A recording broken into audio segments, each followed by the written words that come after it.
नमस्कार। देशमा आजमा स्वागत छ। म विष्णु बसौला। देशभरिको जानकारी गराउने यो क्रमलाई हामी फेरि निरन्तरता दिँदैछौँ र कोरोना संक्रमित जिल्लामा हामी बढी केन्द्रित हुनेछौँ र त्यहाँको पछिल्लो अवस्थाको जानकारी लिनेछौँ। कोरोना संक्रमित भेटिएका जिल्लामा संक्रमितसँग सम्पर्कमा भएका व्यक्तिको खोजी कार्य थालिएको छ। केही जिल्लामा नमुना सङ्कलनको काम भइरहेको छ। केही जिल्लामा अत्यावश्यक सामग्रीको अभावले संक्रमितसँग प्रत्यक्ष सम्पर्कमा भएका व्यक्तिको पनि नमुना सङ्कलनको काम हुन सकिरहेको छैन। विभिन्न तहसँग समन्वय भए पनि अत्यावश्यक सामग्री जिल्लाभित्र नभित्रिँदा प्रत्यक्ष सम्पर्कमा भएका व्यक्तिहरूको तथ्याङ्क सङ्कलन गरिए पनि परीक्षणको लागि नमुना सङ्कलन हुन सकिरहेको छैन। विभिन्न जिल्लामा संक्रमितको सङ्ख्या बढ्दै गएको छ। बाँकेमा 23 जनामा कोरोना भाइरसको सङ्क्रमण देखा परेको छ र त्यहाँ संक्रमितसँग सम्पर्कमा भएका व्यक्तिहरूको खोजी कार्य जारी राखिएको छ र नमुना सङ्कलनको काम पनि विभिन्न ठाउँबाट भइरहेको छ। संक्रमितसँग सम्पर्कमा भएका व्यक्तिहरू पुगेको सम्भावित ठाउँमा खोजी कार्य जारी राखिएको छ। संक्रमितसँग सम्पर्कमा भएका व्यक्तिको र नमुना परीक्षणका लागि नमुना सङ्कलन गर्ने काम भइरहेको छ। बारामा 2 जना व्यक्तिमा कोरोना भाइरसको सङ्क्रमण देखा परेको थियो। त्यहाँ 55 भन्दा धेरै व्यक्तिलाई नामावलीमा सङ्कलन गरिएको छ, टिपिएको छ। संक्रमितसँग प्रत्यक्ष सम्पर्कमा भएका व्यक्तिहरूको नामावली सङ्कलन गरिएको छ, तर त्यहाँ संक्रमितसँग सम्पर्कमा भएका व्यक्तिहरूको पनि परीक्षणका लागि सङ्कलन गर्नुपर्ने नमुना सङ्कलन हुन सकिरहेको छैन। विभिन्न क्षेत्रलाई सिल्ड गरिएको छ, केही ठाउँमा निषेधाज्ञा जारी गरिएको छ र एक ठाउँबाट अर्को ठाउँमा जानको लागि रोक लगाइएको छ। लकडाउन लम्बिएको छ र अझ बढी सतर्कता अपनाउनका लागि र सावधान हुनका लागि भनिएको छ। लकडाउन थपिँदै गएको छ तर परीक्षणको दायरा भने घट्दै गएको छ। दिनानुदिन किट लगायतको अत्यावश्यक सामान सकिएर परीक्षणको दायरा साँघुरिँदै गएको छ। विभिन्न ल्याबहरू अत्यावश्यक सामानको अभावले परीक्षण गर्न नसक्ने अवस्थामा पुगेका छन् र बन्द भइरहेका छन्। अत्यावश्यक सामान विभिन्न जिल्लाबाट माग भइरहेको छ तर सङ्घीय सरकारले व्यवस्थापन गर्न सकिरहेको छैन। प्रदेश तहलाई खरिद प्रक्रियामा सहभागी नहुनका लागि भनिएको छ तर सङ्घीय सरकारले उनीहरूलाई अत्यावश्यक पर्ने सामग्री आपूर्ति गराउन सकेको छैन। विभिन्न पहाडी जिल्लामा अत्यावश्यक सामग्रीको अभाव हुँदा क्वारेन्टिनमा बसेका व्यक्तिलाई सामान्य तापक्रम परीक्षणपछि घर फर्काउन थालिएको छ र क्वारेन्टिनमा बसेका अन्य व्यक्तिहरूको परीक्षण गर्नका लागि किट अभाव भएको छ र जिल्लाभित्र क्वारेन्टिनमा बसेका व्यक्तिहरूको बसाइ लम्बिँदै जाँदा पनि चेक जाँचको लागि अत्यावश्यक सामानको अभाव हुँदा घर पठाउन नसकेको विभिन्न स्थानीय तहले बताइरहेका छन् र लामो समय क्वारेन्टिनमा राख्नुपर्दा व्यवस्थापनको लागि समस्या भएको र बन्दोबस्तीको सामान जुटाउन पनि कठिनाइ भएको बुझिएको छ र एक जिल्लाबाट अर्को जिल्लामा जानको लागि कडाइ गर्न भनिएको छ, तापक्रम नाप्न भनिएको छ, व्यक्तिहरूलाई सेनिटाइज गर्न भनिएको छ, साबुन पानीले हात धुन भनिएको छ, सावधानी अपनाउन भनिएको छ र स्थानीय तहमा भित्रिएका व्यक्तिको तथ्याङ्क राख्न, उनीहरूका गतिविधिको अनुगमन गर्नको लागि र निगरानी गर्नको लागि स्थानीय तहलाई जिम्मेवारी दिएको छ। नेपाल प्रहरीलाई पनि समस्या समाधानको लागि व्यवस्थापनको जिम्मा दिएको छ र नागरिकको दैनिकी सहज बनाउनका लागि पनि स्थानीय तहलाई भनिएको छ, निर्देशन जारी गरिएको छ र स्थानीय तहले नागरिकको दैनिकी व्यवस्थापन गर्ने विषयमा र नागरिकको दैनिकीलाई सहज बनाउने विषयमा विभिन्न किसिमका पहल गरिरहेको बताइरहेका छन्। चीनबाट सुरु भएको कोरोना भाइरस अहिले विश्वभरि महामारीको रूपमा फैलिएको छ। विश्व नै यो महामारीलाई परास्त गर्ने लडाइँमा हुमिएको छ। नेपालमा पनि संक्रमितको सङ्ख्या देखा परेको छ र स्वास्थ्यसँग सम्बद्ध संयन्त्रलाई तयार हुन भनिएको छ। सुरक्षा निकायको सक्रियता बढाइएको छ। विभिन्न अस्पतालमा अत्यावश्यक सामग्री पुर्याउने काम थाल्नका लागि सरकारले प्रक्रिया अगाडि बढाएको बताएको लामो समय भएको छ। धेरै अगाडिबाट थोरै पूर्वाधार र कम जनशक्तिले चल्दै आएका नेपालका सरकारी अस्पताललाई व्यवस्थापन गर्नका लागि सरकारलाई हम्मे परेको छ। निजी अस्पतालको सहयोगको लागि अपेक्षा गरेको छ र निजी अस्पतालसँग समन्वयको लागि विभिन्न किसिमका पहल भइरहेको छ र निजी अस्पतालको सहयोगमा कोरोना विशेष अस्पताल निर्माण गर्ने काम पनि भइरहेको छ। विभिन्न जिल्लामा कोरोना विशेष अस्पताल निर्माण गरिएको छ। स्थानीय तहले क्वारेन्टिन निर्माण गरेका छन्। विद्यालय सामुदायिक भवनलाई क्वारेन्टिनको रूपमा रूपान्तरण गरिएको छ र हावाहुरीको मौसम भएकाले र जुनसुकै समय पानी पर्न सक्ने भएकाले अस्थायी संरचनामा बनाइएका क्वारेन्टिन व्यवस्थापनको लागि समस्या भएको छ।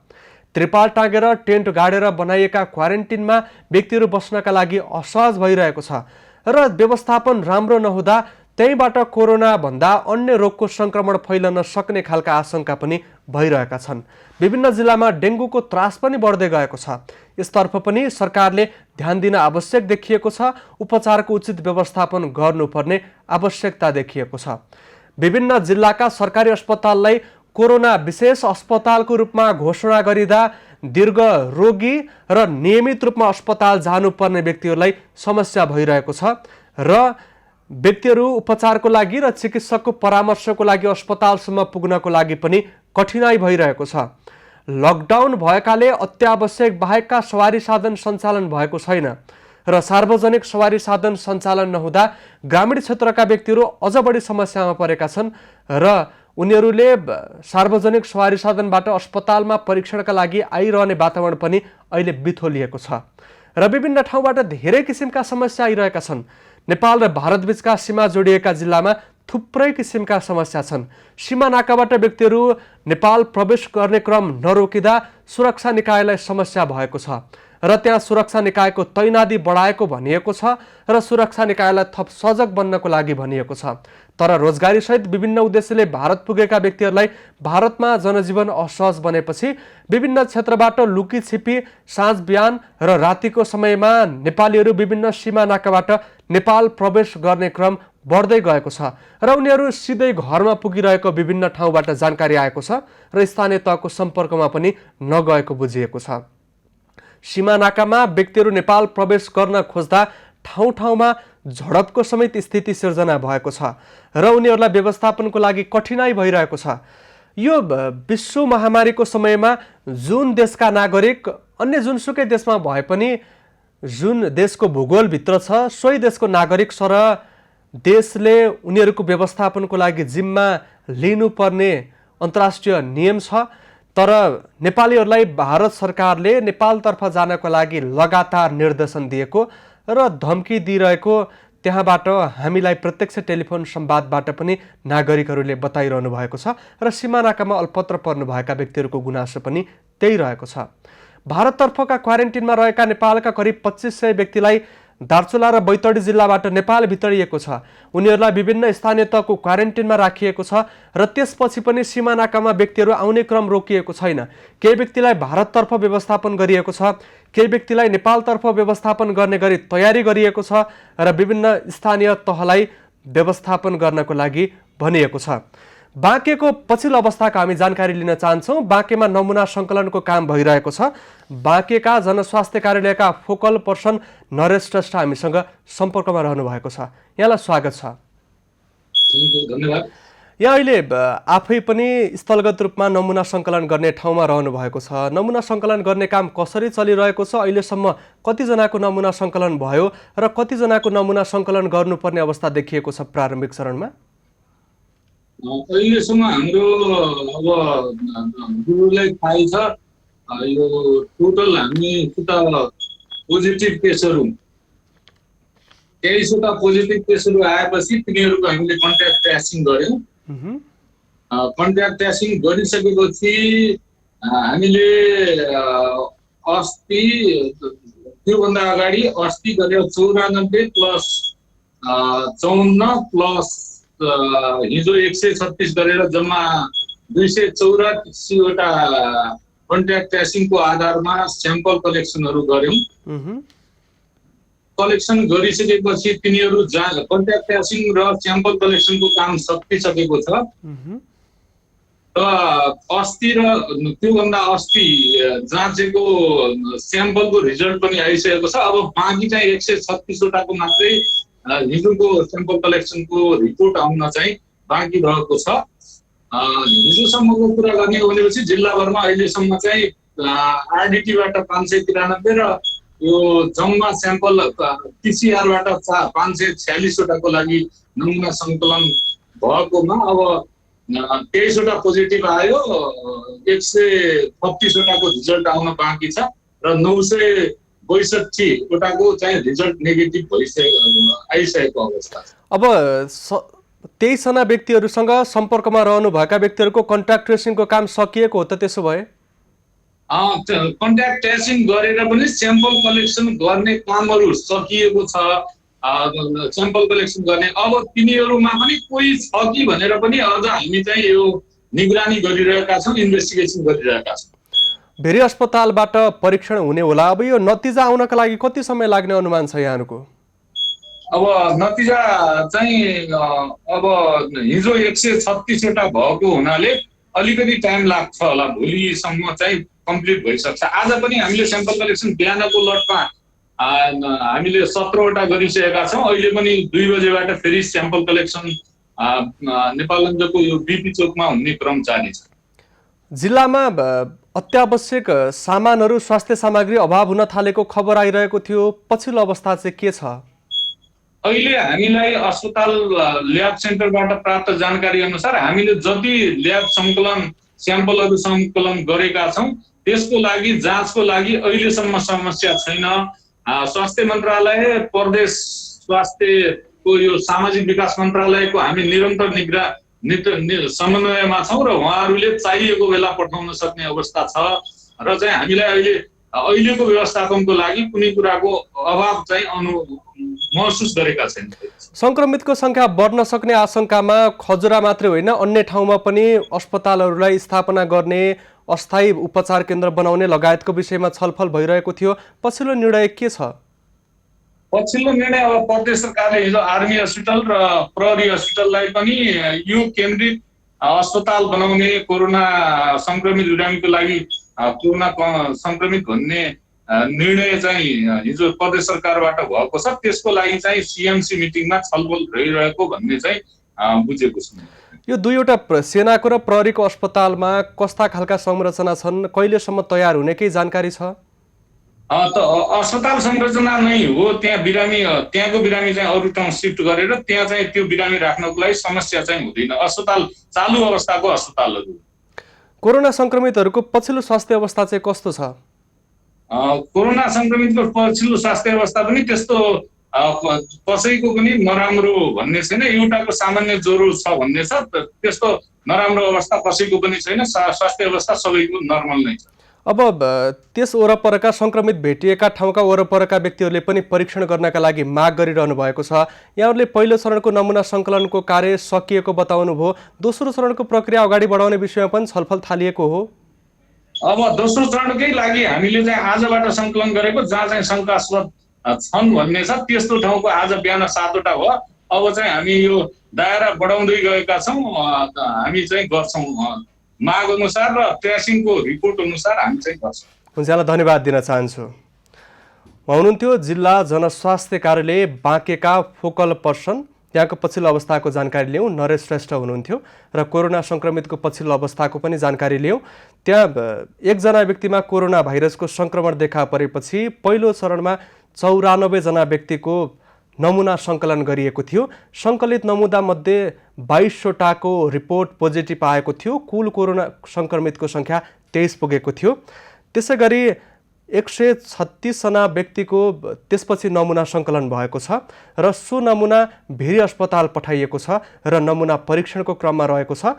पहिलो चरणको नमुना सङ्कलनको काम सकिएको भेरी अस्पतालबाट र त्यहाँका जनस्वास्थ्यसँग सम्बद्ध निकायबाट जानकारी आएको छ र खजुरामा 50 शय्याको कोरोना विशेष अस्पताल निर्माण गरिएको छ र त्यहाँ 6वटा आइसियु कक्ष र 3वटा भेन्टिलेटर भएको बुझिएको छ।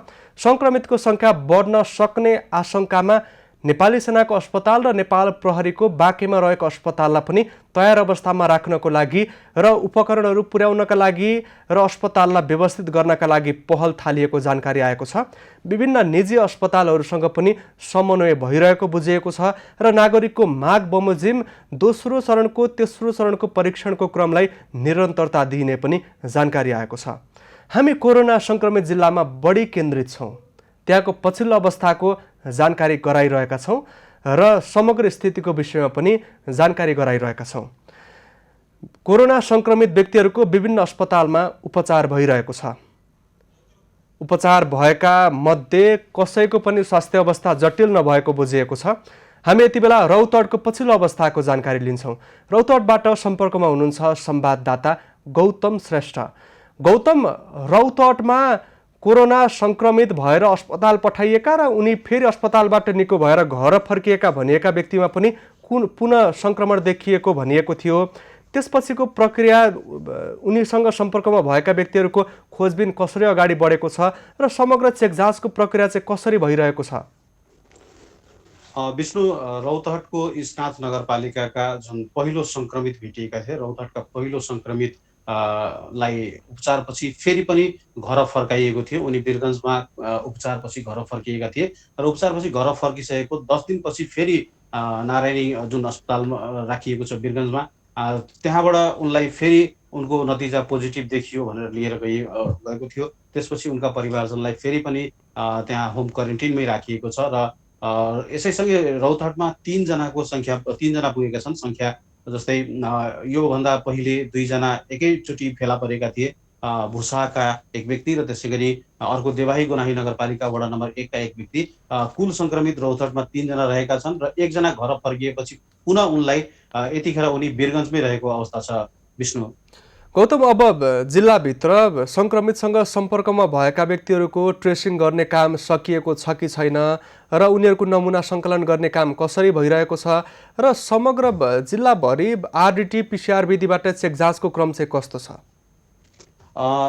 जुन बेला रौतहटको भुसामा वृन्दावन नगरपालिकाको भुसा, त्यसै गरी देवाही गोनाही नगरपालिकाको वडा नम्बर 1 मा जब 2 सङ्क्रमित एकैसाथ भेटिएका थिए, त्यसमध्ये 1 जना भुसाका सङ्क्रमित चन्द्रपुरको क्वारेन्टिनबाट घर फर्किएको अवस्था थियो र उनी घर फर्किसकेपछि जुन रिपोर्ट आयो त्यो रिपोर्टले उनलाई सङ्क्रमित भनेर देखायो र त्यसपछि भुसा र साथसाथै देवाही गोनाही नगरपालिकाको वडा नम्बर 1 लाई जिल्ला प्रशासन कार्यालय रौतहटले सिल गरेको थियो र सिल गरिसकेपछि त्यस ठाउँको स्वाब सङ्कलन कार्य आरडिटी नभई पिसिआर विधिबाट स्वाब सङ्कलनको काम सुरु भएको थियो र ती सबै स्वाबका नमुना जुन परीक्षण गरिएका थिए सबैको नतिजा नेगेटिभ आइसकेको छ।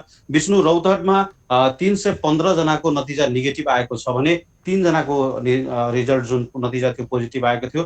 144 जनाको स्वाब परीक्षणको नतिजा अझै पनि आउन बाँकी छ। सङ्कलित नमुनालाई परीक्षणको लागि कुन अस्पतालमा पठाइएको जानकारी छ? जस्तै प्रदेश नम्बर 2 को जुन अस्पताल तोकिएको थियो त्यो ल्याब नै बन्द भइसकेपछि यसलाई सिधै केन्द्रीय प्रयोगशाला काठमाडौँमा पठाइएको छ र त्यहीबाट यो नतिजाहरू आइरहेका छन्। नमुना कहिले पठाइएको सङ्कलन गरेर? यो आजभन्दा 5 दिन अगाडि यो नमुनाहरू गइसकेको छ र अब एक ठाउँमा मात्रै भएको हुनाले सम्भवतः नतिजा आउन समय लागिरहेको छ। जुन प्रदेश नम्बर 2 को ल्याब तोकिएको थियो त्यो ल्याब बन्द भइसकेपछि काठमाडौँमै यहाँ रौतहटबाट सङ्कलन गरेका सबै स्वाबहरू काठमाडौँ पठाउने काम भएको हामीलाई प्रमुख जिल्ला अधिकारीले जानकारी दिनुभएको छ। गौतम, नमुना पठाइएको 5 दिन भइसकेको रहेछ। सङ्क्रमितसँग सम्पर्कमा आएका भनिएका व्यक्तिको नै नमुना सङ्कलन गरिएको थियो। ती व्यक्तिहरूलाई अहिले कहाँ राखिएको छ, कसरी व्यवस्था भइरहेको छ? सबैलाई अहिले पनि विष्णु उनीहरूलाई क्वारेन्टिनमा राखिएको छ र उनीहरू जबसम्म नतिजा आउँदैन त्यति जेलसम्म पनि उनीहरूलाई क्वारेन्टिनमै राख्ने भनेर भनिएको छ। जुन देवाहीका सङ्क्रमित थिए उनको नतिजा, उनको परिवारजनको नतिजा नेगेटिभ आइसकेको छ। त्यसै गरी भुसाका जुन सङ्क्रमित थिए 10 दिनसम्म जुन घरमा बसेका थिए उनको सम्पर्कमा आएका कन्ट्याक्टमा आएका व्यक्तिहरूको पनि नतिजा नेगेटिभ आएको छ र क्वारेन्टिनमा बसेका र साथसाथै केही समुदायका व्यक्तिहरूको यो स्वाब चाहिँ सङ्कलन गरेर लगिएको हो र हामीलाई पछिल्लो जानकारी प्राप्त भएअनुसार 144 जनाको स्वाबको नमुनाको जुन नतिजा छ त्यो आउन बाँकी रहेको छ। गौतम, विभिन्न जिल्लामा अत्यावश्यक पर्ने सामग्रीहरू अभाव भएको खबरहरू आइरहेको छ। रौतहटमा चाहिँ अत्यावश्यक सामग्रीको पर्याप्तता कति छ र स्वास्थ्य पूर्वाधारको अवस्था कस्तो छ? सङ्क्रमित भेटिएको अवस्थामा रौतहटमै राखेर उपचार गर्न सक्ने गरी व्यवस्था मिलाइएको छ कि छैन? विष्णु, रौतहटमा 40 बेडको आइसोलेसन राखिएको छ तर आइसोलेसन राखिए पनि बिरामी फेला पर्ने बित्तिकै उसलाई वीरगञ्ज पठाउने काम भइरहेको छ। त्यो आइसोलेसन अझै सुचारू हुन सकेको छैन र जहाँसम्म रौतहटमा यो अभावको कुरा छ, खाद्यान्नको अभाव त्यति देखिएको छैन तर अत्यावश्यक जुन औषधिहरू छन्, जुन भारतीय कम्पनीहरूले निर्माण गर्ने औषधिहरू छन् र सीमा क्षेत्र नजिकै रहेको हुनाले भारतीय बजारबाट बिरामीहरूले जुन औषधि किनेर ल्याउँथे, सेवन गर्थे, ती औषधिहरू अहिले नपाएर उनीहरूलाई अलिकति समस्या भइरहेको छ। यद्यपि गौर नगरपालिका र जिल्ला प्रशासन कार्यालयले औषधिमा सहजताको लागि एउटा हेल्थ डेस्क स्थापना गरेको छ सीमामा, जहाँ चाहिँ सीमा पारीबाट औषधि यदि कसैले पुर्याइदिन्छ भने त्यो औषधिलाई यहाँ यतातिरबाट लिएर आउन सक्ने व्यवस्था एक किसिमको समझदारीपूर्ण व्यवस्था गरेको छ। यो औषधिको अभाव चाहिँ निकै देखिएको छ। अन्य खाद्यान्नहरू वा किराना पसलका सामानहरूमा त्यति गौतम, यो साह्रो अभाव 40 देखिएको छैन। शैय्याको अस्पताल, कोरोना विशेष अस्पताल निर्माण गरिए पनि यो सञ्चालन हुन नसक्नुको कारणहरू के हो र आरडिटी परीक्षणको किट, त्यसै गरी पिसिआर विधिबाट नमुना सङ्कलन गर्ने सामानकै विभिन्न जिल्लामा अभाव भएको खबर छ। रौतहटमा कतिको पर्याप्त छ? विष्णु, आइसोलेसन 40 बेडको तयार भएको भनेर हामीले जिल्ला प्रशासनले जानकारी दिएको छ, तर स्वास्थ्य कर्मीहरूको अभाव छ। औषधि जुन चेक गर्ने किटहरू छन्, ती किटहरू पनि पर्याप्त रूपमा रौतहट पनि आइपुगेका छैनन्। त्यसले गर्दाखेरि पनि समस्या छ। र आइसोलेसनमा खट्ने जुन चिकित्सकहरू छन्, उनीहरूलाई जस्तै एक साताको लागि एउटा चिकित्सकको टिम खट्छ भने त्यो उसको टिम फर्किसकेपछि ऊ आफै पनि आइसोलेसनमा बस्नुपर्ने वा क्वारेन्टाइनमा बस्नुपर्ने हुन्छ। त्यो हिसाबले जुन स्वास्थ्य कर्मीहरूको उपलब्धता छ, स्वास्थ्य कर्मीहरूको जुन सङ्ख्या छ, त्यो सङ्ख्या कम भएको हुनाले यहाँका जुन आइसोलेसन निर्माण गरिएको छ, त्यो आइसोलेसन अहिले पनि सञ्चालनमा हुन सकेको छैन। र साथसाथै जुन पिसिआरका किटहरू भए, आरडिटीका किटहरू भए, आरडिटीका किटले रौतहटमा जम्मा 513वटा परीक्षण गरिएको थियो। अब आरडिटी किटले यहाँ परीक्षण बन्द गरिएको छ। पछिल्लो समय पिसिआरले नै यहाँ परीक्षण गरिएको थियो, आरडिटीबाट छैन। जिल्ला प्रशासन कार्यालय र स्वास्थ्य कार्यालयले जानकारी गराएअनुसार किटहरू अझै पनि अभावमा रहेका छन्। सबैभन्दा ठुलो समस्या भनेको विष्णु स्वास्थ्य कर्मीहरूको हो। स्वास्थ्य कर्मीहरू पर्याप्त रूपमा छैनन्, जसले गर्दाखेरि गौतम, अब बिरामी फेला पर्ने स्वास्थ्य बित्तिकै कर्मीको सङ्ख्या वीरगन्ज बढाएर पठाउनुपर्ने त्यो अवस्था छ। आइसोलेसन कक्ष सञ्चालन गर्ने विषयमा प्रशासनका पदाधिकारीहरू बिचमा के छलफल भइरहेको छ? कहिलेबाट सञ्चालनमा आउन सक्ने, यो लगायतको विषयमा के जानकारी छ? मैले यही प्रश्न जिल्ला प्रशासन कार्यालयका प्रमुख रौतहटका प्रमुख जिल्ला अधिकारीलाई पनि गरेको थिएँ। उनले बताए अनुसार आइसोलेसन सञ्चालन गर्न जुन बेडहरू राखिएको छ, सबै पूर्वाधारहरू तयार छ, तर स्वास्थ्य कर्मीहरूको सङ्ख्या जुन हिसाबले चाहिन्छ त्यो हिसाबले उपलब्ध छैनन्। र निजी जुन स्वास्थ्य संस्थाहरू छन्, उनीहरूका कर्मचारीहरूलाई पनि प्रयोग गर्ने कि भन्ने एक खालको सल्लाह भइरहेको छ। र यसको लागि अब केन्द्रले वा प्रदेशले स्वास्थ्य कर्मी कसरी उपलब्ध गराउँछ वा जिल्ला स्वास्थ्य कार्यालयले थप जनशक्ति कसरी उपलब्ध गराउँछ भन्ने बारेमा उहाँहरूको छलफल भइरहेको छ। हिजो पनि स्वास्थ्यसँग बैठक चलिरहेको थियो। आज पनि सम्भवतः उहाँहरूको बैठक निरन्तर चलिरहेको छ। तर स्वास्थ्य कर्मीहरूको अभाव विष्णु देखिएको छ। स्वास्थ्य कर्मीहरू जबसम्म उपलब्ध हुँदैनन् र स्वास्थ्य कर्मीहरूलाई पनि पूर्ण रूपले जबसम्म उनीहरूको पिपिई सेट, उनीहरूलाई चाहिने अत्यावश्यक जुन सामग्रीहरू छन्, स्वास्थ्य सामग्रीहरू, त्यसै गरी जुन उनीहरूले जुन प्रयोग गर्ने किटहरू छन्, त्यो किटहरू पर्याप्त रूपमा नभएको गौतम, हुनाले यहाँले आइसोलेसन सुरु हुन निजी सकेको छैन। अस्पताल सञ्चालकसँग पनि संवाद गरिरहनु भएको होला, उहाँहरूको प्रतिक्रिया चाहिँ कस्तो छ? निजी अस्पतालहरूमा विष्णु सामान्य बिरामीहरूको चेक जाँच उहाँहरूले गरिरहनु भएको छ, तर उहाँहरू पनि अलिकति सावधानीपूर्ण तरिकाले चेक जाँच भइरहेको छ। यद्यपि जब यो कोरोना लकडाउन विशेष सुरु भएको थियो, अस्पतालमा आफ्ना अस्पतालका जनशक्तिलाई त्यहाँ काममा लगाउने विषयमा र सरकारलाई सहयोग गर्ने विषयमा निजी अस्पताल सञ्चालकको धारणा के छ? उनीहरू सहयोग गर्न तयार रहेको भनेर जानकारी दिइरहेका छन्। जसरी जिल्ला प्रशासन कार्यालयले रौतहटभरिका जति पनि निजी अस्पताल सञ्चालकहरू थिए, उनीहरूलाई एक ठाउँमा जम्मा गरेर उनीहरूसँग सहयोगको अपिल पनि गरेको छ र आवश्यक परेको खण्डमा उनीहरूलाई काममा लगाउन सक्ने भन्ने खालको पनि एक किसिमको सल्लाह संवाद गौतम, यहाँले ट्याक्कै भन्नुहोस् न, समस्या चाहिँ जिल्लाभित्रै हो कि जिल्लाले प्रदेश सरकारलाई, सङ्घीय सरकारलाई प्रस्ताव गरिरहँदा माथिबाट समन्वय हुन नसकेर जनशक्ति व्यवस्थापन नभएर सञ्चालन हुन नसकेको हो कि जिल्लाभित्रैका संयन्त्रहरू बिचमा समन्वय हुन नसकेको हो? अब एउटा समस्या विष्णु के छ भने यसको लागि प्रदेश सरकारले पनि जनशक्ति दिनुपर्छ। जसरी स्वास्थ्य कर्मीहरू उपलब्ध गराउनु पर्ने काम प्रदेश सरकार वा केन्द्र सरकारको पनि हो। त्यो हिसाबले केन्द्र वा प्रदेशको बिचमा समन्वय, जिल्लाको बिचमा यो चिकित्सकको बारेमा समन्वय नभएको जस्तो देखिन्छ। यद्यपि जिल्लाका चिकित्सकहरूले पनि सघाउनको लागि तयार छन्। गौतम, अन्तिममा विभिन्न जिल्लाको सीमा नाकाहरूमा तनाव उत्पन्न हुन थालेको, व्यक्तिहरू नेपाल प्रवेश गर्न खोज्दा विभिन्न किसिमको समस्या आएको खबरहरू आइरहेको छ। रौतहटको अवस्था चाहिँ के छ? विष्णु, रौतहटको जुन खुला सीमा छ, ती सीमामा सशस्त्र प्रहरीले आफ्नो उपस्थिति दिन प्रतिदिन बढाइरहेको छ। यिनीहरूले 6वटा नयाँ पोस्टहरू थपेका छन् र 31वटा नयाँ नाकाहरूको पहिचान गरेका छन्। ती नाकाहरूबाट उनीहरू आवत जावत हुन सक्ने जुन नाकाहरू छन् उनीहरूको पहिचान गरेर त्यहाँ 24 घण्टा गस्ती गरिरहेको भन्ने जानकारी हामीलाई प्राप्त भएको छ। र नेपालतर्फ फँसेका वा नेपालतर्फ फँसेका भारतीय र भारततर्फ फँसेका नेपालीहरू कुनै पनि हिसाबले नेपाल छिर्न खोजिरहेका छन् र आफ्नो देश फर्कन खोजिरहेका छन्। त्यसले एउटा ठुलो समस्या निम्ताइरहेको छ। तर यसरी छिर्न खोज्नेहरूलाई प्रशासनले जुन सीमामा खटिएका सशस्त्र प्रहरी बल छन् उनीहरूले नियन्त्रणमा पनि लिएको छ। पछिल्लो समय पनि 4 जना भारतीयलाई नियन्त्रणमा 4 जना नेपाली जुन भारतबाट फर्किरहेका थिए उनीहरूलाई नियन्त्रणमा लिएर पुनः भारततर्फै फर्काइएको पनि छ विष्णु। धन्यवाद गौतम। संवाददाता गौतम श्रेष्ठ रौतहटबाट रहनु भएको थियो, त्यहाँको पछिल्लो अवस्थाको जानकारी लियौँ। रौतहटमा 3 जना व्यक्तिमा कोरोना भाइरसको सङ्क्रमण देखा परेको छ। एकजना व्यक्ति वीरगञ्जको अस्पतालमा नारायणी उपक्षेत्रीय अस्पतालमा उपचार गराइरहँदा त्यहाँ 2वटा रिपोर्ट नेगेटिभ आएपछि उनलाई घर पठाइएको थियो। घर फर्काएको 10 दिनपछि उनीसँग केही कोरोनासँग मिल्दोजुल्दो लक्षण देखा परेपछि नमुना सङ्कलन भएको थियो र सङ्कलित नमुनाको रिपोर्ट पोजिटिभ आएपछि उनलाई फेरि पनि अस्पताल भर्ना गरिएको छ र तीन जनै व्यक्ति अहिले अस्पतालमा रहनु भएको छ। सङ्क्रमितसँग सम्पर्कमा आएका व्यक्तिहरूको खोजी कार्य अगाडि बढाइएको छ र केही व्यक्तिहरूको नमुना सङ्कलन पनि भइसकेको छ र जसमध्ये 144वटा नमुनाको रिपोर्ट आउन बाँकी छ। 5 दिन अगाडि नमुना सङ्कलन गरिएको थियो। जनकपुरको ल्याबमा थुप्रै किसिमका त्रुटि देखिएपछि र त्यहाँ परीक्षण गर्दा रिपोर्ट नेगेटिभ आएका व्यक्तिको अन्य ल्याबमा परीक्षण गर्दा रिपोर्ट पोजिटिभ आएपछि त्यहाँ परीक्षणको काम बन्द गरिएको छ र रौतहटमा सङ्कलन गरिएको नमुना विभिन्न अस्पतालमा पठाइएको छ र त्यहाँबाट 5 दिन बितिसक्दा पनि नमुनाको रिपोर्ट आएको छैन र सङ्क्रमित भनिएका र उनीहरूसँग सम्पर्कमा आएका व्यक्तिहरू जो पहिचान भएका थिए, जति व्यक्तिहरूको नमुना सङ्कलन भएको थियो उनीहरूलाई क्वारेन्टिनमा राखिएको छ र क्वारेन्टिनमा बस्नका लागि भनिएको छ।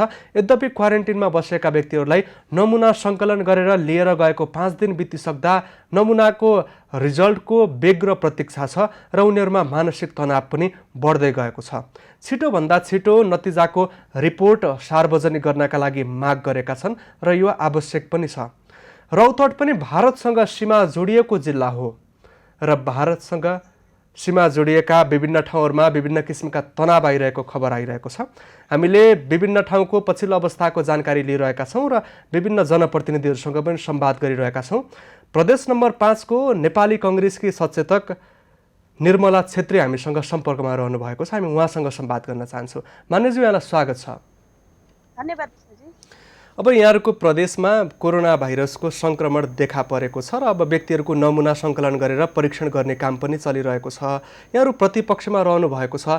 सत्ता पक्ष र यहाँहरूको बिचमा महत्त्वपूर्ण निर्णय गर्दा समन्वय कस्तो छ, के कसरी सरसल्लाह भइरहेको छ? अहिले देशमा नेपालमा करिब 49 जनामा 24 जना, प्रदेश नम्बर 5 मा कोरोना सङ्क्रमितको सङ्ख्या बढेको छ।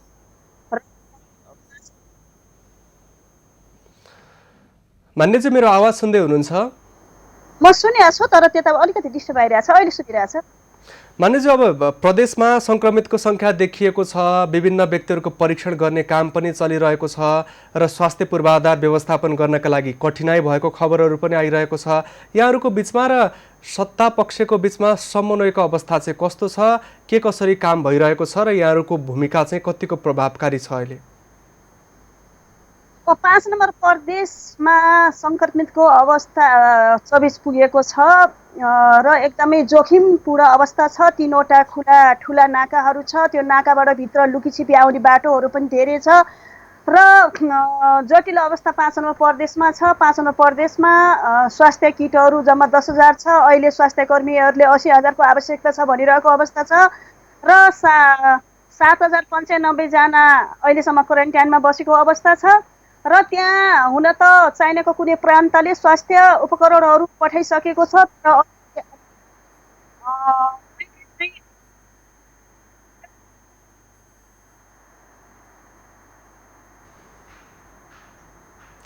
माने चाहिँ अब जिल्लामा धेरै किसिमका समस्याहरू देखा परेको छ।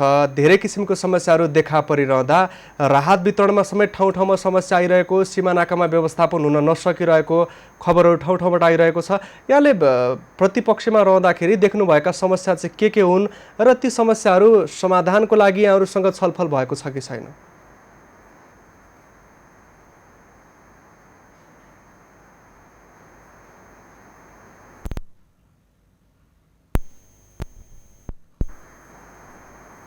आधारमा राहत वितरणहरू भएको अवस्था छ।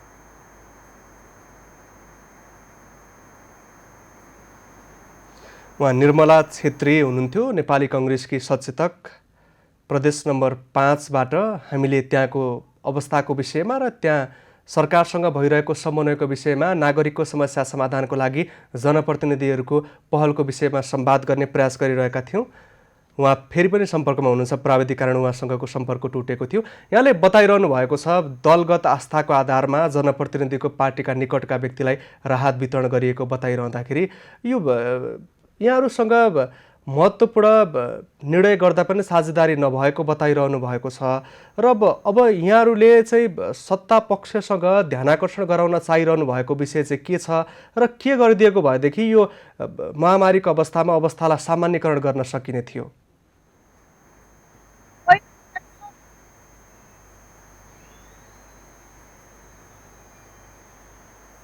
मान्यज्यू, मेरो आवाज सुन्दै हुनुहुन्छ? डिस्टर्ब आइरहेको छ। मान्यज्यू, अब त्यहाँ नागरिकका देखिएका समस्या चाहिँ के हुन् र कसरी सहजीकरण गरिदिएको भए ती समस्या समाधान हुन सक्थे, जानकारी गराउनुहोस् त।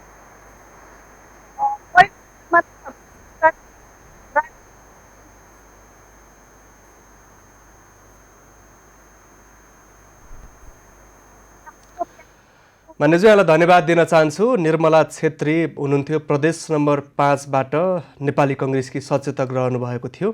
प्राविधिक कारण उहाँसँगको संवादलाई प्रभावकारी बनाउन सकेनौँ र त्यहाँको स्थानीय तह प्रदेश सरकारका बीचमा समन्वयमा अभाव भएको बुझिएको छ र सत्ता पक्ष निकटका व्यक्तिले दलगत आस्थाको आधारमा राहत वितरण गरेको प्रतिपक्षले बताइरहेको छ। पछिल्लो अवस्था के थियो र सीमानाकामा व्यक्तिहरू अलपत्र पर्ने क्रम बढिरहँदा अलपत्र परेका व्यक्तिहरूलाई नेपालभित्र प्रवेश गराउनका लागि वा सीमानाकामा व्यवस्थापन गर्नका लागि के कस्तो पहल हुनुपर्थ्यो लगायत विषयमा हामी संवाद गर्न खोजिरहेका थियौँ। उहाँसँगको संवाद प्रभावकारी हुन सकेन, उहाँलाई धन्यवाद दिन चाहन्छु। र देशभरको विभिन्न जिल्लाको अवस्थाको जानकारी गरायौँ। यो क्रम आजलाई सकिएको छ। खबरभित्रको खबरका लागि हेर्दै रहनुहोला एभी न्युज खबर। नमस्कार।